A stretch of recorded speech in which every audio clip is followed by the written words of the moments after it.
Many young people worry that they may not do better than their parents. In the past, when education levels were lower, securing paper qualifications was seen as a sure ticket to success. Now almost all have tertiary education, and half the cohort have university degrees. So competition has intensified. Young people sometimes feel like they are trapped in a relentless rat race, from classroom to the workplace. They also worry that society is becoming more stratified, that the rich and wealthy are pulling ahead while others struggle to keep up. And social media amplifies these anxieties, triggering constant comparisons and envy. All this is not unique to Singapore. Across the world, younger people are reporting higher levels of anxiety and responding in different ways. In China, there's the phenomenon of tangping, or lying flat. In Japan, they talk about hikikomori, not leaving the house. In Europe and America, there is quiet quitting, downshifting, or the great resignation, and so on. Here in Singapore, we must do everything we can to defy this global trend. We cannot let our young people down. They are our future. So my team and I make this pledge to our youth and to the generations that follow. We will build Singapore with you in mind. We will strive to create more fulfilling lives for you, and not just for a few among you, but for all of you. We have new ideas and plans to achieve this.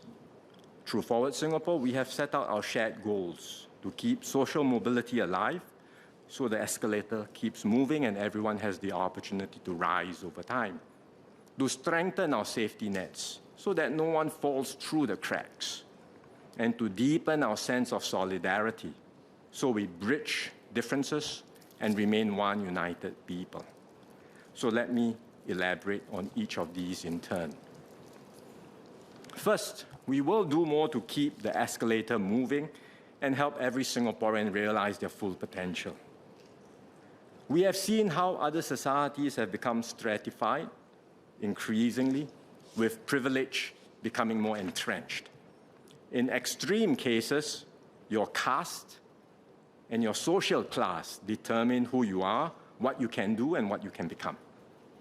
Even in meritocratic societies, we see admissions to universities or top jobs in the public and private sectors dominated by those from privileged backgrounds. Governments everywhere try to rectify this.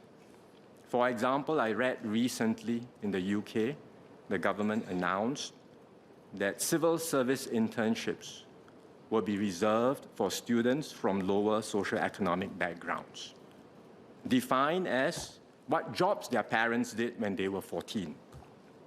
So if you come from a working class family, you get a civil service internship, otherwise you don't get the chance.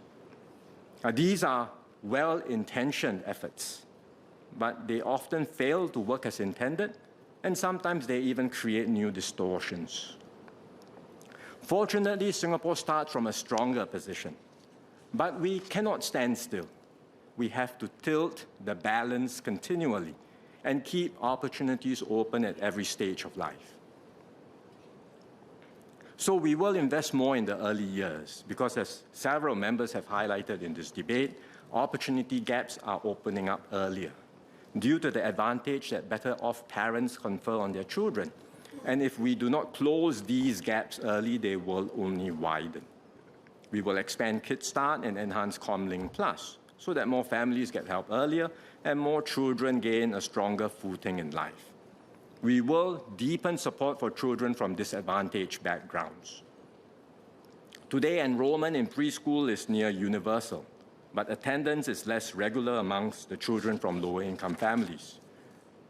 We will redouble our efforts and work closely with parents, preschool operators, and social service agencies to ensure these children get the consistent support they need to thrive. We will not only do more, but we will also take actions across agencies with a more integrated family-centric approach, which several members also spoke about.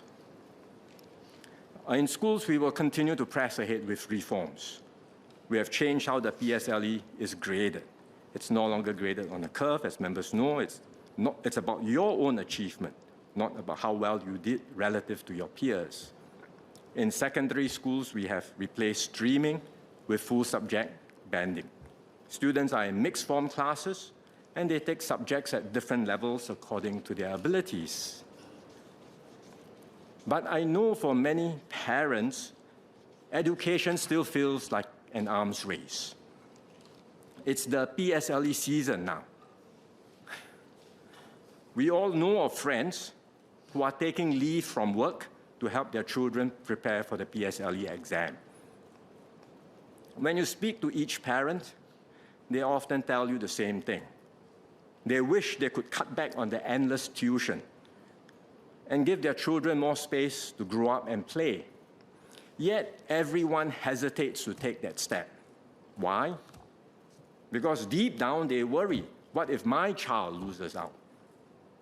So many families feel they are stuck on a treadmill, running harder and harder in a bid to avoid falling behind. We must break this cycle. So we will do more in this term to reduce the stakes of single exams, to further broaden our definitions of success, and to give every child the chance to discover and develop their strengths, be it in languages, sciences, sports, arts, or technical skills. I feel strongly about this as a result of my own personal experiences. My friends and I in school didn't grow up with family advantages or a head start in life. But education was our great leveler. It gave us opportunities that we would not otherwise have had. The courage to dream and the chance to pursue our aspirations. And I want every parent and child to feel the same, that education is not a burden, but a springboard, a place where our children can learn, grow, discover their strengths, and reach for better opportunities.